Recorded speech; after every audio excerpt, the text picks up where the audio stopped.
Hello guys मोर channel अन्यटी भ्लगले आपलोक स्वागतम जानाइছোঁ। आज कला कचुर रेसिपि एटाले आपलोকৰ মাজলৈ আহিছোঁ। এতিয়া সময় हल 11:30 আৰু ৰাতিপুৱাই মই কলা কচুখিনি কাটি ধুই ধুনীয়াকৈ ধুই ৰ'দত দি থৈ দিছোঁ আৰু এতিয়া বলক ভ্লগটো আৰম্ভ কৰোঁ।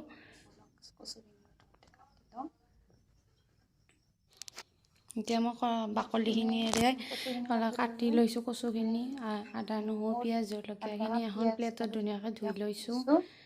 আৰু কলা কচুখিনি মই এতিয়া আৰু কাটি ধুই নলওঁ, যিহেতু পানীখিনি ৰ'লে হেৰি লাগিব, গলত ধৰা ধৰে লাগিব। আৰু এতিয়া মছলাখিনি মই মিক্সাৰ গ্ৰাইণ্ডাৰত ভালদৰে পিচি ল'ম।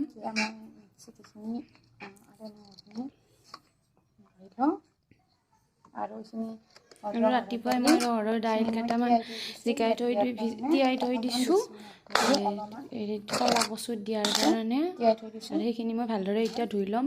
এতিয়া কেৰাহী এখনত তেল গৰম হৈছে, তাত তেজপাত দুটা দিছোঁ, ফোৰণ কেইটামান দিলোঁ, জলকীয়া এটা কাটি থোৱা পিঁয়াজ অলপমান দিলোঁ।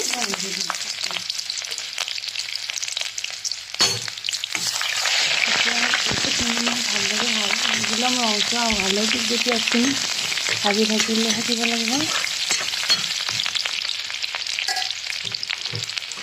আমাৰ যিহেতু জ্বলা কমকৈ খাওঁতো দুটা জ্বলাই দিছোঁ, এনেকৈ জ্বলা যিমান খাই নিজৰ মতে মাৰিব পাৰে। আৰু এতিয়া ৰংটো হ'লে ভাজি থাকিম।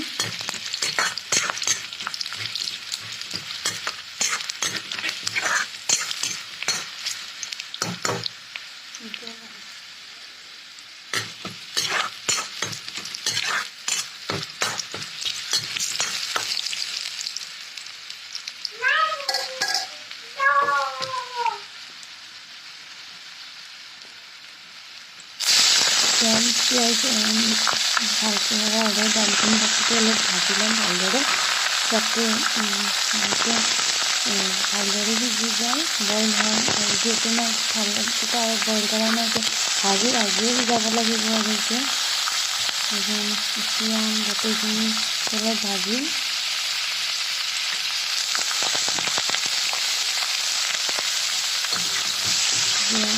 যাতে কেৰাহীত লাগি নধৰে কাৰণে অলপমান লৰাই দি থাকিব লাগিব।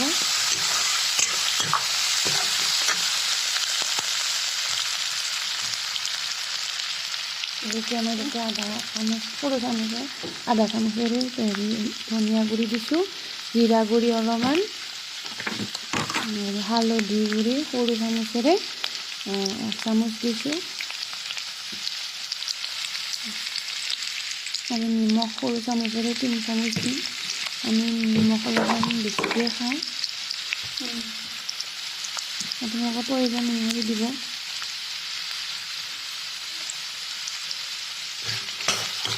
এতিয়া এইখিনি গোটেইখিনি মই ভাজিম ভালদৰে, যাতে দাইলটোত নিমখ আৰু অংগুৰটো ভালদৰে সোমাই যায় আৰু মছলাখিনিও ভালদৰে ভজা যায়।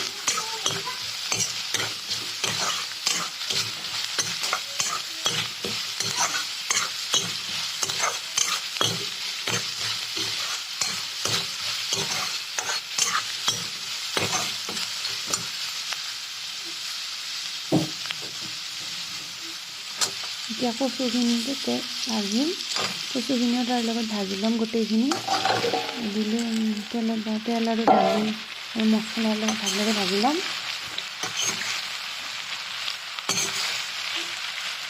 আৰু অলপমান ভাজি ঢাকনি দিম। ঢাকনি দি তাৰপিছত এইবাৰ ঢাকনি গুচাৰ লগত অলপমান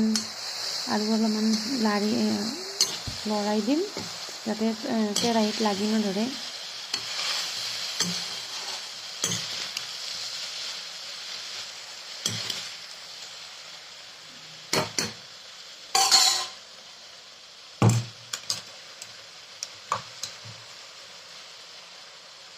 এতিয়া পিচি থোৱা মছলাখিনি, আদা নহৰু জলকীয়া আৰু পিঁয়াজৰ পেষ্টখিনি ইয়াতে এড কৰিম।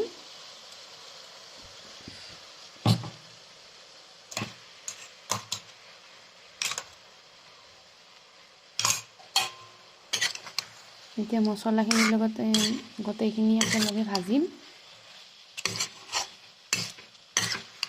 চাব যাতে কেৰাহীত গোটেইখিনি লাগি নধৰে, মাজে মাজে লৰাই দি থাকিব লাগিব। তাৰপাছত যিহেতু ক'লা কচু এতিয়া বাৰিষাৰ দিন হেৰি হয়, গলত ডিঙিত ধৰিবও পাৰে, সেইকাৰণে নেমু অলপমান চেপি দিছোঁ।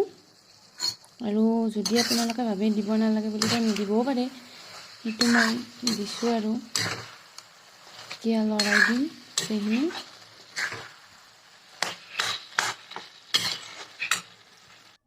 আৰু এতিয়া মোৰ আজি দুপৰীয়াৰ ভাত সাজ হৈ গ'ল।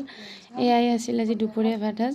ভাত বনাইছোঁ, 2টা জলকীয়া, নেমু আৰু এই ক'লা কচু আৰু বইল দালি। আৰু যদি ভিডিঅ'টো ভাল পালে তেতিয়াহ'লে লাইক এটা কৰি দিব, লগতে চেনেলটো ছাবস্ক্ৰাইব কৰি দিব, যাতে মই যিকোনো ভিডিঅ' এটা দিলে আপোনালোকে আগতে নটিফিকেশ্যন পায়। আৰু বন্ধুসকলৰ লগতো শ্বেয়াৰ কৰিব। আৰু এয়াই আছিল। আৰু যদি ভাল পালে তেতিয়াহ'লে কমেণ্ট কৰিব। আৰু আপোনালোকে এনেকৈ ক'লা কচু বনাই পাইছেনে, তেতিয়া কমেণ্ট কৰি জনাব। আজিলৈ ভ্লগটো ইমানেই, বাই বাই।